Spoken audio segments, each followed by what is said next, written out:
फिर निवेदन है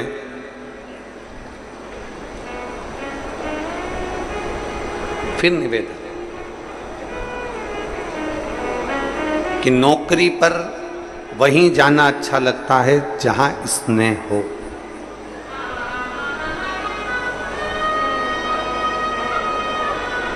नौकरी ऐसी हो जहां जाने का मन करे, और घर ऐसा हो, जम के बोलो, जहां आने का मन करे।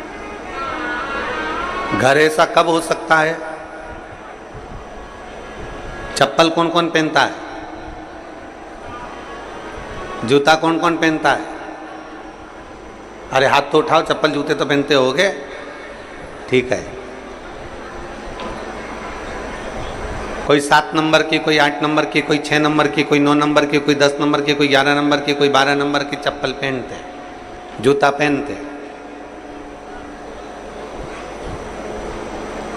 आप में से कोई ऐसा है जो एक पांव में 6 नंबर की चप्पल पहनता और दूसरे पांव में 9 नंबर की पहनता?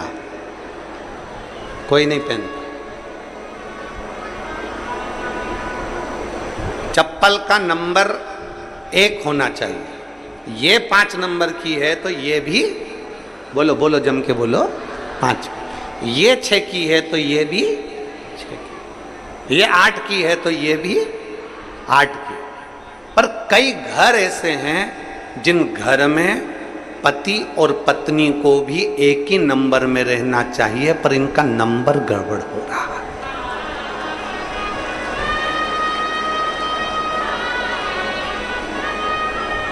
पति 8 नंबर में हो गया और पत्नी 6 नंबर में हो गई तो विवाद चालू हो गया। पत्नी 10 नंबर में हो गई और पति 7 नंबर में हो गया तो विवाद चालू। कितने चतुर हो आप सब। जितने श्रोता भाई बहन आस्था चैनल पर कथा सुन रहे हैं, फेसबुक यूट्यूब पर कथा सुन रहे हैं, जरा विचार करिएगा कि कितनी विद्वत्ता है आप में। आप दोनों पांव में चप्पल बराबर की पहनते हो, 6 number 6 number, 7 number 7 number, 8 number 8 number, 9 number 9 number, बराबर की पहनते हो। एक ही नंबर की चप्पल दोनों पांव में पहनते हो, और घर पर जाते हो तो विचार करते हो कि पत्नी से झगड़ा हो रहा है, पति से झगड़ा हो रहा है, बच्चों से झगड़ा हो रहा है, रिश्तों में झगड़ा हो रहा है, नातों में झगड़ा हो रहा है।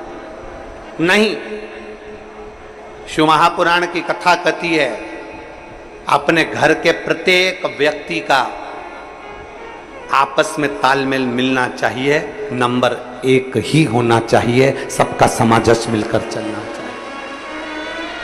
हाँ,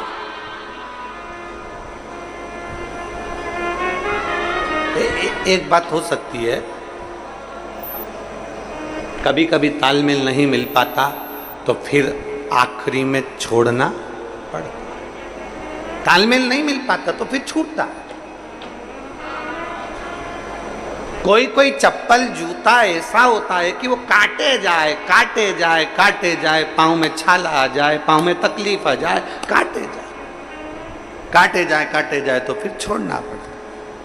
फिर उसको नहीं रखना। ये तो मुझे बार बार काट रहा है, मुझे बार बार परेशान कर रही है, बार बार परेशान कर रही है, तो फिर काट छोड़ से रिश्ता नहीं।